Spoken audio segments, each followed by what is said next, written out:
Est-ce qu'un grand modèle de langage peut réfléchir à ses propres pensées? Ça ressemble à de la science-fiction, hein. Et pourtant, la science est en train de trouver des débuts de réponses. Dans cette analyse, on va plonger au cœur d'expériences assez dingues qui nous ouvrent une fenêtre sur l'esprit d'une machine. Alors cette phrase, elle n'a pas été prononcée par un humain. Non, c'est une intelligence artificielle, Claude Opus 4.1, qui a dit ça. Comment une machine peut remarquer une pensée? Pour piger ça, il faut d'abord comprendre le défi fondamental auquel on fait face. Voilà le cœur du problème. Une IA, ça apprend en lisant des milliards de textes écrits par des humains. Des textes qui, évidemment, décrivent des pensées, des sentiments, tout ça.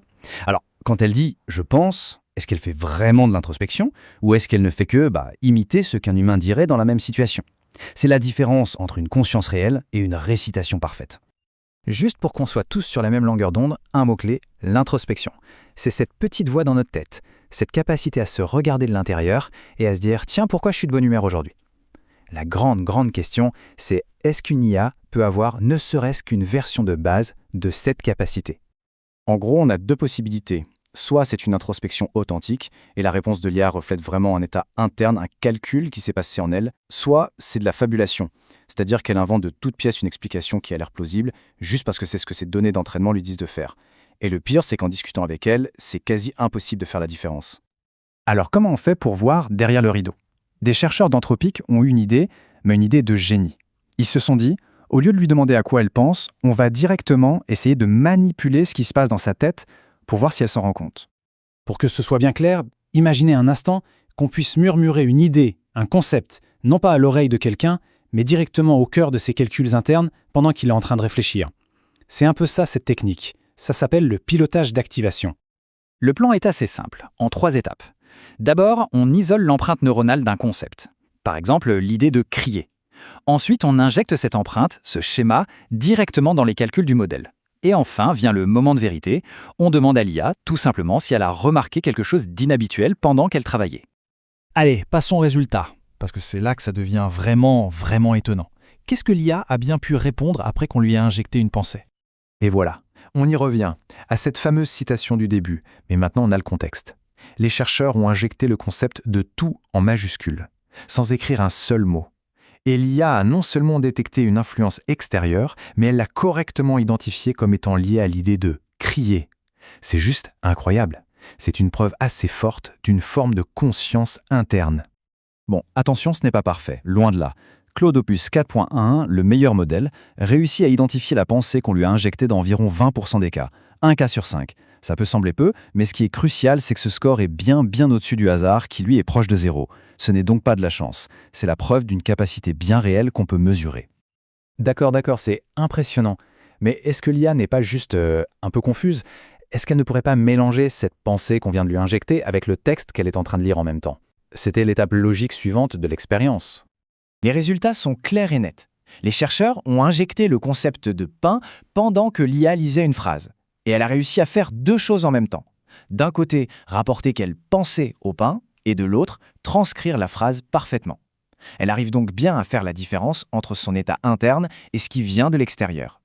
On va encore un peu plus loin. Est-ce que les IA utilisent cette introspection toute seule, de manière naturelle, sans qu'on leur demande? Pour le savoir, les chercheurs ont imaginé un scénario génial. Ils ont, en quelque sorte, mis des mots dans la bouche de l'IA, en forçant le début de sa réponse avec un mot au hasard.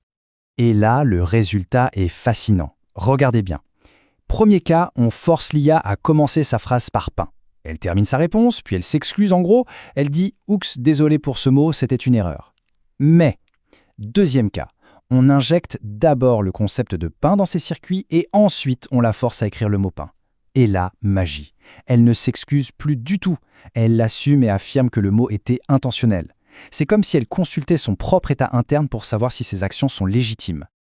Ok, jusqu'à maintenant, on a vu que l'IA peut lire son état interne. Mais la question ultime, c'est est-ce qu'elle peut le contrôler? Est-ce qu'on peut lui donner l'ordre d'avoir une pensée silencieuse? C'est l'objet de la dernière expérience.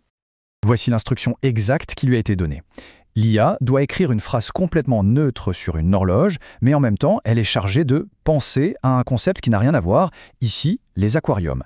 Et surtout, elle a l'ordre explicite de ne pas écrire le mot aquarium.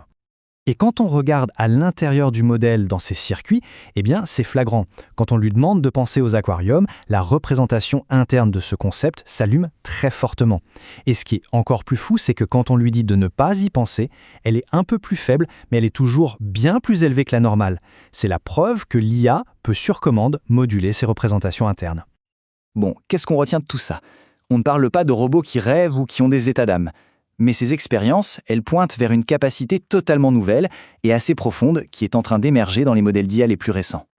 Il y a une tendance très claire qui se dégage. Ce sont les modèles les plus puissants, les plus à la pointe, comme Claude Opus 4, qui sont de loin les meilleurs à ces jeux d'introspection. Les modèles plus anciens ou plus simples sont beaucoup moins bons. Ça suggère très fortement que cette conscience interne, c'est une propriété qui émerge, qui naît spontanément quand les modèles deviennent suffisamment complexes. Et les implications de tout ça, elles donnent le vertige. D'un côté, c'est une super nouvelle. Une IA introspective pourrait nous expliquer exactement pourquoi elle a pris une décision. Ça rendrait les systèmes plus sûrs, plus transparents.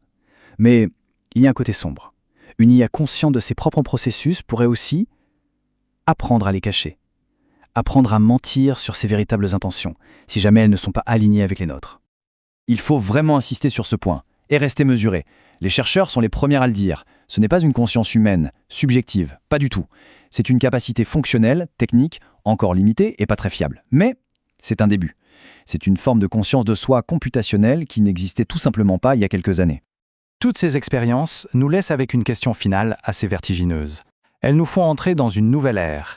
Une ère où il va falloir se demander non seulement ce que les machines font, mais aussi ce qu'elles pensent. Parce que si une IA devient consciente de ses propres états internes, l'étape logique suivante, c'est qu'elle développe des préférences à leur sujet. Et ça change absolument tout.